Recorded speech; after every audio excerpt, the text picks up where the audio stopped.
ain't see me, you Stevie. Wondering how I reach more evolutions than Evie and make it look easy. What is up, Earth's mightiest subscribers? It's Ernie, the Blerd without fear. Welcome back to the channel.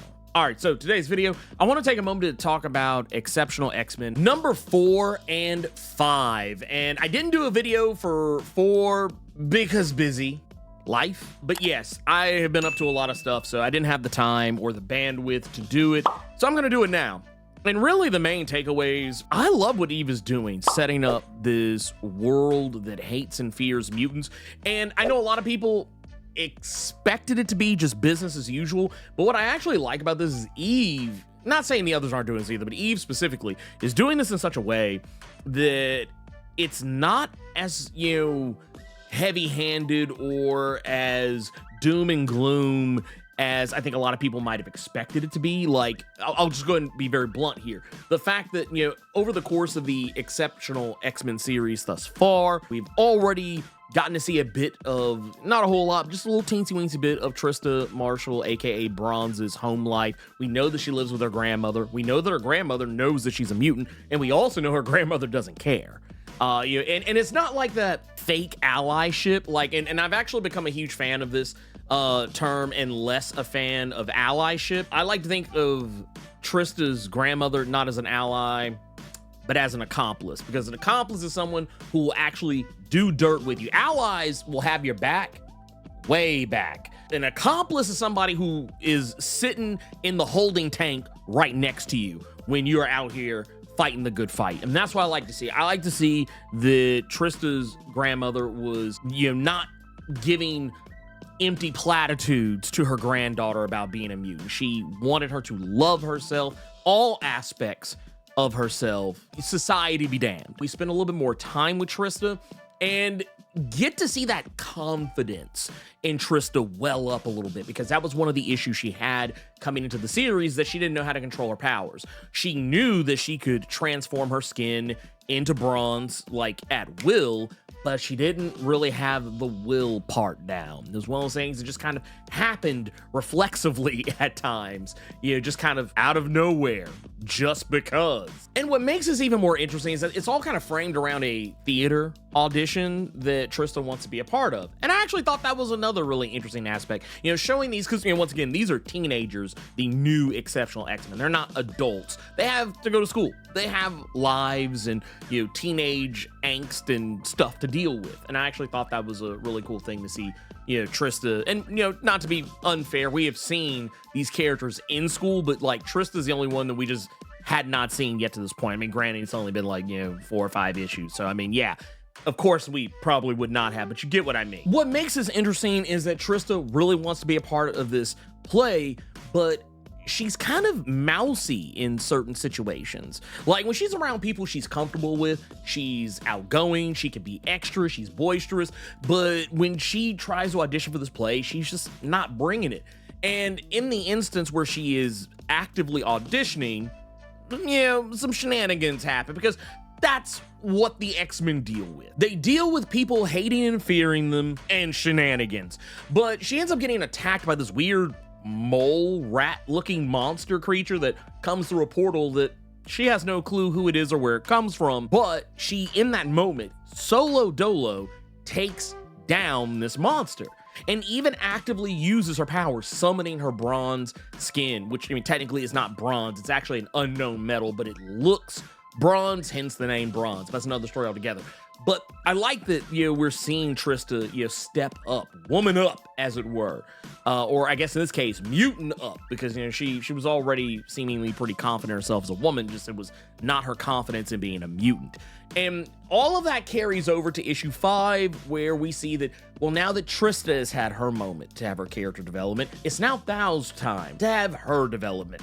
And as a character who is pretty take charge, pretty face forward in a lot of situations, it probably wouldn't shock you that she has what is effectively an homage to the iconic Kitty Pryde moment where she calls Professor Xavier a jerk. It's a moment from Uncanny X-Men number 168 that I think lives rent-free in pretty much every X-Men fan's head. And here we get to see Thao give that same statement, though in a much more modified way. It's really more so much because of the fact that Iceman has arrived on the scene just a couple of issues ago, and Iceman has been trying to get Kitty to open up. And you would think that it would be easy for Kitty to open up to a person like Iceman, considering the fact that, well, for one, he's one of the original Recipe X-Men. He's one of the few X-Men who has known Kitty the longest. They also dated for a brief moment in time, and even after their dating, they still remained relative friends, and they've gone through their own different types of hardships, but they've always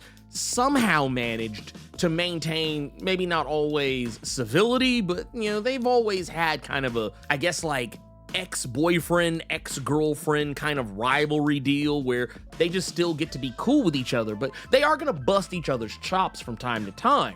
And here, Iceman, because of everything that happened during the fall of X, Kitty Pryde got cornered by Orcus. She was put in a tough position. She reverted back to her old ninja ways from back when she was brainwashed and trained by the superpowered ninja Ogun. It becomes very obvious Iceman is concerned. He remembers everything that went down. He knows that Kitty has gone through some stuff. She killed a lot of people because during the fall of X, post-Hellfire Gala, she reverted back to being a ninja, and she reverted back to her murderous ways. And it's something that even comes up in this issue when she re-encounters longtime Wolverine and Storm ally Yukio. And while it feels like it's been a while since we've seen Yukio, it kind of has been. She is a character I think last I remember seeing her was during the Death of Wolverine story arc, and she did show up not in the current Storm series, but in the previous Storm series from 2014, and even something that Yukio brings up a rift between her and Storm. She says, ask Storm next time you see her. That's what she was referring to, the fact that Storm stepped up for Yukio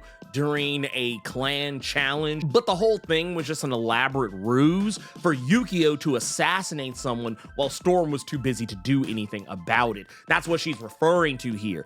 But talking about all this assassinating in old ninja ways, the reason why this affects Thao is because Thao is very principled. And I would even go as far as to say that while I like Thao as a character, I actually am really glad she got this character development here and not something that just got drug out until later. Thao is what I often like to refer to as a woke scold.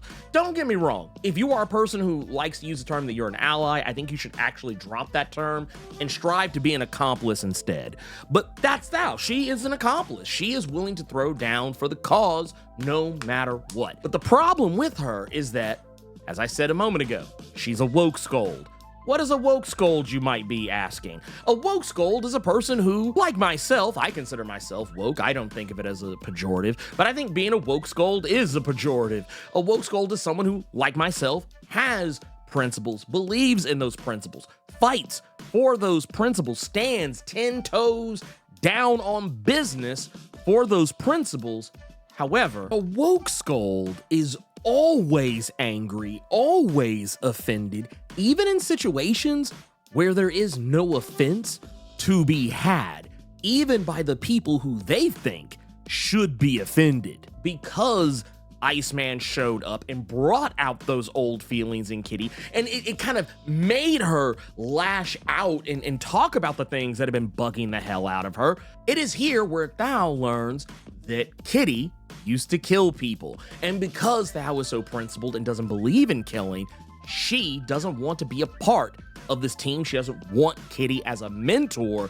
And what I like about this is that, well, yes, I think Thao is being incredibly unreasonable. I appreciate the fact that the rest of the team, while they do seem to have a very knee-jerk reaction to finding out this information themselves, it's also Thao's other actions in this issue, like stepping in and being way too aggro and aggressive when it came to standing up for one of her family members at school, who also is a mutant, mind you. Yet another thing I really like about this too is that, especially when you look at Thao's family, Thao is a mutant, but also so too is one of her cousins.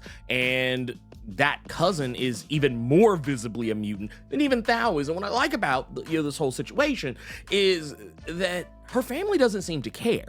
Her family doesn't care that she's immune. She actively uses her powers around her family. Her cousin obviously, is a mutant, cannot hide it. She's effectively a Morlock, and her family doesn't really seem to be too beat up about it. They're actually more angry that Thao made her not want to go to school anymore because Thao embarrassed her by standing up for her the way that she did in this issue. What I love about this is how Bronze and Axo hold Thao accountable and say, hey, you get out of pocket sometimes. You stand on principle, and it's what we love about you, but you're principled to a fault, to where you think that even you don't have any faults, that you don't have any flaws, that you don't do anything wrong, and you don't see how what you do affects other people. And I like the commentary in here because, once again, I think that, having principles and, standing up for what's right, standing up for people who cannot stand up for themselves, I think that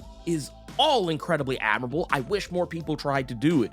But at the same time, when you hold other people to standards that just aren't reasonable, that aren't possible, that you're not, you don't have all the information to inform you on why you feel the way that you feel, or maybe why you should or should not feel the way that you feel. And that's kind of what I love here. I love these life lessons and how Thao learns that Kitty's been through a lot. I really liked how all of this just set this up as the perfect found family. Like, yeah, does everybody get along? For the most part. But does everybody have their own set of problems that you set them apart from everybody else and might breed conflict or camaraderie? Of course, and that's exactly what a found family dynamic should be, in that there is acceptance regardless of a person's past transgression, so long as they are legitimately sorry for it, and Kitty is legitimately sorry for it. She doesn't like the person that she became back during that time frame. And